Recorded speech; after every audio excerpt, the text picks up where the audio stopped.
నాకు ఇప్పుడు ఏ political decision ఏం తీసుకోలేదండి. నా ఫస్ట్ టార్గెట్ రాధారంగ మిత్రమండలి అండి. ఎందుకంటే అది రంగా గారి కళ, రంగా గారి కళ. ఇన్ఫాక్ట్ ఆయన ఉన్నప్పుడు కూడా అదొక బలమైన ఆర్గనైజేషన్ కింద ఉండేది. 37 ఏళ్ళు అయిన తర్వాత ఏమైందని అంటే ఎక్కడికక్కడ విరిపోయింది. కాబట్టి దాన్ని, నా బలాన్ని నేను గిట్టిపరుచుకుంటున్నాను. అది రాధారంగ మిత్రమండలి అనేది నా బలం, నా వెన్ను, దాన్ని బలపరుచుకుంటున్నాను. సో ప్రస్తుతానికి నేను ఎలాంటి పొలిటికల్ డెసిషన్స్ అనేది తీసుకోవట్లేదు. ఎలాంటి గాసిపుల్లో దయచేసి నమ్మకండి. అందరికీ నమస్కారం. వంగవీటి రంగ ఒక కులానికో ఒక మతానికో పరిమితం కాదని వంగవీటి ఆశా కిరణ్ తెలిపారు. రాజకీయంగా వంగవీటి ఆశా కిరణ్ వైసీపీలో చేరుతుందని కొంతమంది, తెలుగుదేశం పార్టీలో చేరుతుందని కొంతమంది, జనసేన పార్టీ వైపు వస్తుందని కొంతమంది, కొన్ని సోషల్ మీడియాలో కూడా ఒక 4-5 నెలల నుంచి ఈ ట్రెండ్ అయితే సృష్టిస్తా ఉన్నారు. అయితే ఆమె నిన్న ఒంగోలు వచ్చిన సందర్భంగా ఒక కార్యక్రమంలో, కాపులకు సంబంధించినటువంటి ఒక కార్యక్రమంలో ఆమె మాట్లాడుతూ కూడా రాజకీయాలపై సంచలన వ్యాఖ్యలు చేశారని తెలియజేసుకోవచ్చు. తను ఏ పార్టీలో చేరేది, చేరబోయేది, చేరకుండా ఉండేది కూడా స్పష్టం చేశారని మనం చెప్పుకోవచ్చు. తెలుగుదేశంలోకి ఎక్కడికి వెళ్ళట్లేదు.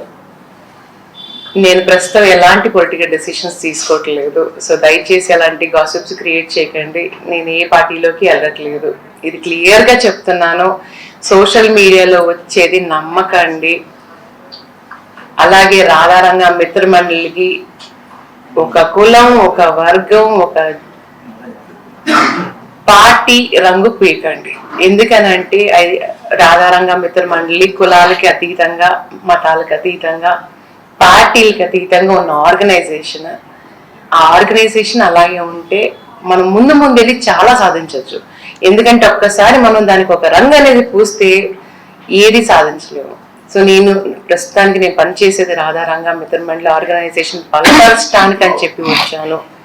సో పొలిటికల్ డెసిషన్స్ అనేది ఫ్యూచర్లో ఒకసారి మన ఆర్గనైజేషన్, రాధారంగ మిత్రమండలి ఆర్గనైజేషన్ ఫామ్ అయిన తర్వాత లీడర్లందరితో కూర్చుని మనం ఎటెళ్ళాలి అనేది ఆ డెసిషన్ ఫ్యూచర్లో. ఎందుకంటే ఎలక్షన్ ఇంకా చాలా టైం ఉందండి. సరే, సో ప్రస్తుతానికి నేను ఏ అనౌన్స్మెంట్ చేయట్లేదు. చాలా మంది రేపు డిసెంబర్ 26కి నేను పార్టీలో చేరుతున్నానని చెప్పి గాసిప్లు వస్తున్నాయి. సో ఏది నమ్మకండి, దయచేసి ఏది నమ్మకండి. ఎలాంటి పార్టీలోనూ నేను చేరట్లేదు. అది వంగవీటి ఆశా కిరణ్ రంగా గారి రక్తం, రంగా గారి ఆశయాలు పులికి పుచ్చుకున్నటువంటి కాపు ఆడబిడ్డ. ఆమె రాధా రంగా మిత్రమండలి ఆధ్వర్యంలో కూడా జరుగుతున్నట్టు. గతంలో ఇది చాలా యాక్టివ్గా ఉండేది. పొలిటికల్ యాక్టివిటీస్కి అసలు సంబంధం లేదు. ఏ కులానికైనా కూడా ఏదైనా ఇబ్బంది వచ్చినా వారు దానికి సంబంధించి ఆ సమస్యను పరిష్కరించేవాళ్ళు. ఇది ప్రతి గ్రామంలో కూడా, మరి గతంలో ఒక రంగా గారు ఉన్నప్పుడు కానీ, గతంలో ఇది ఒక ప్రతి గ్రామంలో ఉన్నటువంటి సమస్యలను పరిష్కరించడంతో పాటు ఎవరికైనా ఇబ్బంది వచ్చినా కూడా వారికి అండగా ఉండేటువంటి మరి అలాంటి అసోసియేషన్ని మళ్ళీ గ్రామాల్లోకి వెళ్ళి మళ్ళీ ప్రజల్లోకి తీసుకురావడానికి మరి ఆశా కిరణ్ కృషి చేస్తుందని కూడా తెలియజేసుకోవచ్చు. వంగవీటి ఆశా కిరణ్ ఈ మధ్యకాలంలో ఆంధ్రప్రదేశ్ రాష్ట్రంలో కూడా ట్రెండ్ అవుతున్నటువంటి పేరు. రంగా గారి ఆశయాలను ప్రజల్లోకి తీసుకెళ్తూ, అదేవిధంగా రాధా రంగా మిత్రమండలికి సంబంధించినటువంటి గతంలో వారంతా కూడా పనిచేశారు. కొన్ని కారణాల వల్ల కూడా విడిపోయారు. అదేవిధంగా రంగా అభిమానులు కొన్ని మరి కాపులకు సంబంధించి కొన్ని సంఘాలుగా ఏర్పాటు చేసుకున్నటువంటి పరిస్థితులు మన రాష్ట్రంలో కూడా చూస్తూ ఉన్నాం.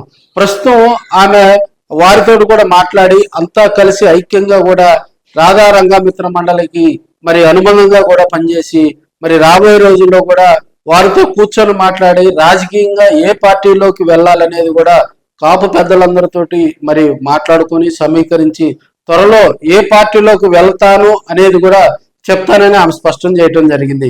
అదేవిధంగా ఈ మధ్యకాలంలో వైసీపీలోకి చేరుతుందని కొంతమంది, తెలుగుదేశం పార్టీ వైపు వెళ్తుందని కొంతమంది, జనసేన పార్టీ వైపు వస్తున్నారని కొంతమంది హడావిడి చేసినటువంటి పరిస్థితులు మనం చూస్తూ ఉన్నాం. అయితే డిసెంబర్ 26వ తేదీన మరి వంగవీటి ఆశా కిరణ్ గారు ఏ పార్టీలోకి వెళ్తారు, మరి ఏ పార్టీలో చేరతారు అనేది స్పష్టంగా కూడా ఆమె చెప్తుందని కొన్ని ఛానళ్ళు అత్యుత్సాహం ప్రదర్శించినటువంటి పరిస్థితులు కూడా మనం చూస్తూ ఉన్నాం. రంగా గారు రంగా గారి ఆశయాలు ఒక కులానికి కాదు, ఒక మతానికి కాదు, ఒక వర్గానికి కాదు. ఆయన పేద బడుగు బలహీన వర్గాలు ఏదైనా సమస్య ఉండి ఆయన దగ్గరికి వెళ్తే ఖచ్చితంగా కూడా ఆయా కుటుంబాలకు ఆదరణ ఇచ్చేవారు, ఆర్థిక సాయం చేసేవారు, వారికి ఏదైనా సమస్య ఉన్నా కూడా వాటిని పరిష్కరించేవారు. సో కొంతమంది రంగా గారు కేవలం కాపు సామాజిక వర్గానికి సంబంధించినటువంటి వ్యక్తి అని, మరి కాపు కులానికి అంటగట్టడం కూడా సరికాదని ఆశా కిరణ్ గారు కూడా తెలియజేసినటువంటి పరిస్థితులు మనం చూస్తూ ఉన్నాం. రాజకీయంగా ఒక మంచి ఆలోచనతోటి మరి వంగవీటి ఆశా కిరణ్ కొత్త ఆలోచనతోటి కూడా మరి రాష్ట్రం అంతా కూడా తిరుగుతూ ఎక్కడైతే రాధా రంగామిత్ర మండలి ఉన్నారో అక్కడ ఉన్నటువంటి కాపు మరి అక్కడ ఉన్నటువంటి వారందరితోటి కూడా మరి ఇంటరాక్ట్ అయ్యి వారి సమస్యలను తెలుసుకొని రాబోయే రోజుల్లో ఆ అసోసియేషన్ ని బలోపేతం చేసుకోవాలి, రాష్ట్ర రాజకీయాల వైపు మళ్ళీ తీసుకెళ్లేందుకు కూడా ఆమె ఇప్పటికే కూడా మీడియాలో సంచలనంగా మారింది. సోషల్ మీడియాలో అయితే ఆమె మాట్లాడినటువంటి విధానాలు, ఆమె వాయిస్ కూడా బాగా వైరల్ అవుతున్నటువంటి పరిస్థితులు మనం చూస్తూ ఉన్నాం. ఏదైనా ఒక కార్యక్రమం కనుక చేస్తే ఇప్పుడు ఉన్నటువంటి పరిస్థితులు కూడా సోషల్ మీడియాలో అది పొలిటికల్ గా కానీ లేకపోతే ఇతర కార్యక్రమాల ద్వారా కూడా దాన్ని హైలైట్ అవుతున్నట్టు తెలుస్తా ఉంది. ఒంగోలు నుంచి రాజకీయ పట్టణ రంగా గారి రక్తం ఆశా కిరణ్ చేయటం కూడా ఇక్కడ ఒంగోలులో ఉన్నటువంటి అటు వైసీపీ, తెలుగుదేశం, జనసేన రాజకీయాల్లో కొంత కలవరం మొదలైంది అనేది కూడా టాక్ అయితే వినిపిస్తా ఉంది. అయితే ఆమె చెప్పేటువంటి మాటలను బట్టి కూడా మనకి రాబోయే రోజుల్లో అసోసియేషన్ బలం రంగా రాధామిత్ర మండలిని బలమైనటువంటి మరి అసోసియేషన్ గా తయారు చేయాలి, దాని కింద గతంలో పనిచేసినటువంటి వారందరినీ ఐక్యం చేయాలి, దాని ద్వారా రాబోయే రోజుల్లో సేవా కార్యక్రమాలు చేయాలి. అదేవిధంగా ఏ కులానికి సంబంధం లేకుండా కూడా మరి సేవా కార్యక్రమాలు చేయాలి. బడుగు బలహీన వర్గాల ప్రజలకు మరి వారికి ఇబ్బందులు తొలగించినప్పుడే నిజమైనటువంటి రంగా వారసులు వారేనని, వారి ఆలోచన విధానంతో వారితో మాట్లాడుకొని రాబోయే రోజుల్లో రాజకీయంగా ఏ స్టెప్ తీసుకుంటే బాగుంటుంది.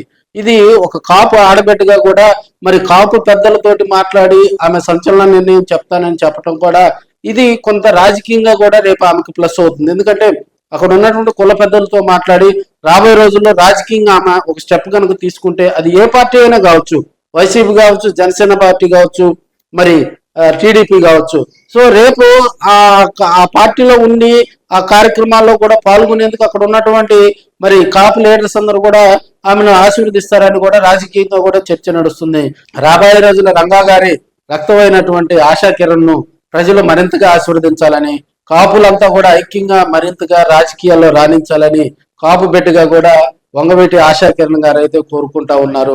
రాజకీయాలకు అతీతంగా ఇక్కడ ఉన్నటువంటి కాపులంతా కూడా ఒంగోలులో ఐక్యంగా గనక కలిసి ముందడుగు గనక వేస్తే ఖచ్చితంగా పొలిటికల్ గా కూడా వాళ్ళు రాబోయే రోజుల్లో మాట్లాడుకొని ఒక పార్టీకో లేకపోతే ఇంకో పార్టీకో లేకపోతే వాళ్ళలోనే ఒకరికి అవకాశం ఇచ్చినప్పుడు రాజకీయాలకు అతీతంగా ఒకరికొకరికి కనుక సపోర్ట్ చేసుకొని మరి ఒక చోట కూర్చొని మాట్లాడుకొని పెద్దలందరూ కూడా ఒక నిర్ణయం తీసుకుంటే కాపులు రాజకీయంగా కూడా ఒంగోలులో సక్సెస్ అవుతారనేది మరి నిన్న వంగవీటి ఆశా కిరణ్ చెప్పినటువంటి మాటలను బట్టి తెలుస్తా ఉంది.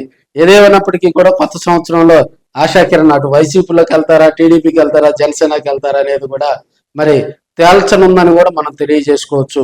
ఏదైనా రంగా గారి రక్తమే. ఆశా కిరణ్ మాటలైతే మరి ఒంగోలుతో పాటు ప్రకాశం జిల్లా, ఆంధ్రప్రదేశ్ రాష్ట్ర రాజకీయాల్లో కూడా ఒక సంచలనంగా మారాయని కూడా మనం చెప్పుకోవచ్చు. చూశారు కదా ఫ్రెండ్స్, ఈ వీడియోకి సంబంధించి మీకు ఏదైనా కూడా కామెంట్ రూపంలో మీ ఆలోచనలు మనకి కామెంట్ రూపంలో తెలియజేయండి. ఆశా కిరణ్ గారి మాటలు మరి మీకు ఏ విధంగా తాకాయో, ఇది ఒక కుల ప్రాతిపదికన చూడాల్సిన అవసరం లేదని కూడా మనం తెలియజేసుకుంటూ మీ కామెంట్ ను స్వచ్ఛంగా తెలియజేయండి. మరి లైక్ చేయండి, షేర్ చేయండి, మీ ఆర్కేని ఆశీర్వదించండి. రాబోయే రోజుల్లో కూడా కొత్త జర్నలిజంతో మరి కొత్త సంవత్సరంలో కూడా మీ అందరిని అలరిస్తారని కోరుకుంటున్నాం.